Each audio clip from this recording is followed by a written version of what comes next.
So, my name is Shanna Gwynn, and I've done a lot of activities like this before. So, when I proceeded to take the quizzes, I'm a very aware of the biases I have, and I try to fight as much ignorance as possible. And so, when I took them, it did not make me feel uncomfortable per se because I've grown up in such a unique environment.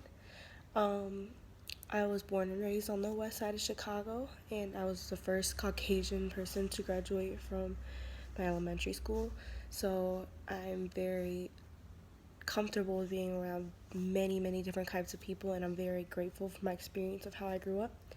So when I took these quizzes, I already was very aware of what my results were going to be because I've tried to fight my whole life to understand others and to take the biases I have and talk to them, talk with them, talk about them with people around me. And I'm so grateful that I have an experience to be around so many different kinds of peoples. Um, if anything, one of my biggest biases I hold is homophobia. Not per se that I am hateful or in any way wanting to harm anybody, but I'm a part of the Christian faith, and I don't think, my personal opinion is that that's not what marriage was intended for, but I'm not going to condemn anybody. That's not my responsibility. So when I took the quiz on that, I was not surprised when it came out to be a certain result. I also think I'm called to love all people, so I would not say that I wouldn't show any hateful way to anybody, but I just have different thoughts, and that's just how it is. Um, I think that biases in our society can be seen everywhere. Um, we obviously have a huge gap of privilege, and that's based on many different things in society, and we have haves and have nots, and that's from an institution of racism dating back to slavery before that, even when we conquered America.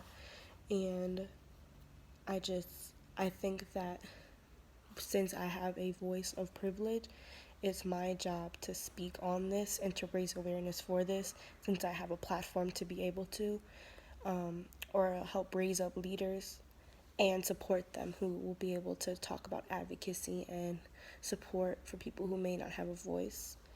Um, I think that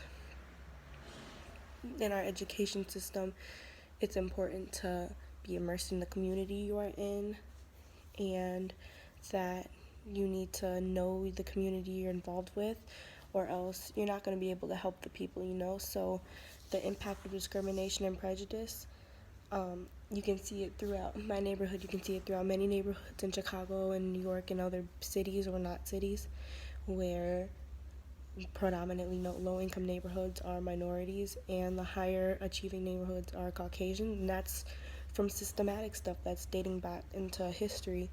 And we need to be aware of this, and we need to be advocates for this um, when you have a voice of privilege, as I think I do, merely on skin color, which is just completely insane. But anyway, um, I think that we need to be an advocate for the children, and beyond the children, the families that we are in, that are in the communities we are serving. And in order to do that, we need to be reaching out to them. We need to be working with them, and you can't do that living in a different neighborhood than you're teaching in. So I think we need to be immersed in the neighborhood we are teaching in, and I want to do that when I become a teacher, and I want to continue to address and be an advocate for people, the voiceless, and work on my own biases I may have, um, as I mentioned before, and hope I'm able to do so.